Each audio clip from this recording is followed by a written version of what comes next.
back Holy Day of Prayer. Today is Ash Wednesday, which marks the beginning of Lent. Its purpose is to focus the Christian's heart on repentance and prayer through personal and communal confession.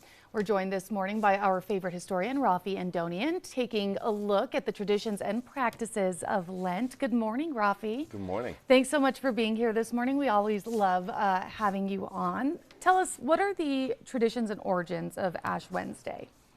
Ash Wednesday is not technically in the Bible. So, Christianity is about 2,000 years old, but Ash Wednesday comes around about 1,000 years ago. There's some kind of debate about exactly when, but about halfway through, let's say, of Christianity's lifespan so far.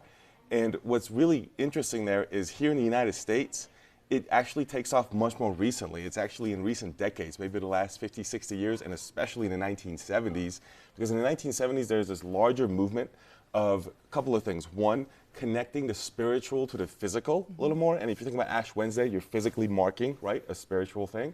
And number two, a reconnection to discarded old traditions. Think about, for example, not just Ash Wednesday and that tradition, but also here in New Mexico, the revitalization of acequia culture, for example, begins in the 1970s and 1980s after they feel like it's vanishing. A lot of historic preservation movements come along, and that translates in religion as well to develop into what we see today. So it shows you that these things can happen over time. They're not always necessarily frozen in time for 2,000 years. Sure.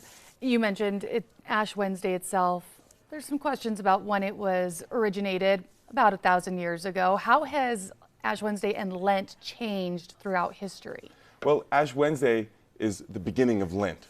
Now, you think about Lent, it sounds a lot like length, right? Well, Lent is an Anglo-Saxon word. So we're talking about the Anglo tribes and the Saxon tribes. And that's an Anglo-Saxon term that means length, as in lengthening. You know, right now the days are lengthening, right, in the spring, right? They're getting longer. That's where it comes from. But so it's actually predates Christianity, but Christians take it on for Easter.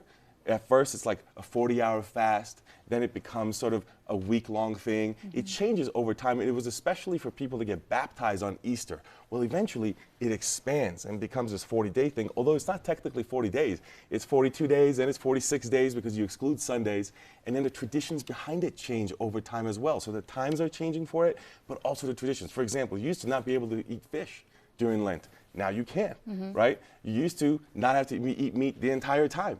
Now you can, except for Fridays. Right. So we've adjusted some of these things. We've introduced this thing where you do acts of charity or give up a bad habit or something like that. That also adjusts, that's an adjustment from the past. So it shows you that traditions change over time. History is about change over time. Traditions are not frozen in time. They're changing with the culture that's around them. Lent is historically special here in New Mexico. We take it very seriously across the state. How come? Well, New Mexico, unlike most of the rest of the United States, has very strong Catholic roots, right?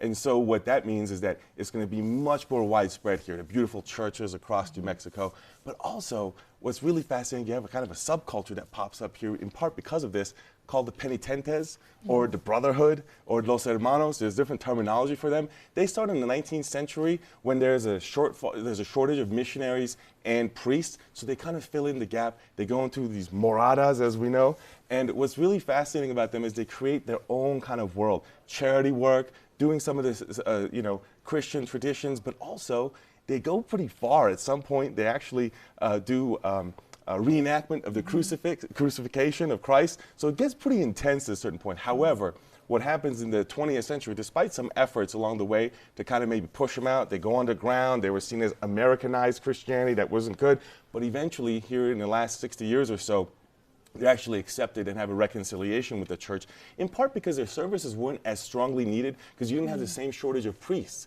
So that demand part kind of reduced a little bit, and now they actually are recognized by the church and are reconciled, whereas before they were kind of rivals. Rafi, where can we go for more information on Lent and, of course, on you?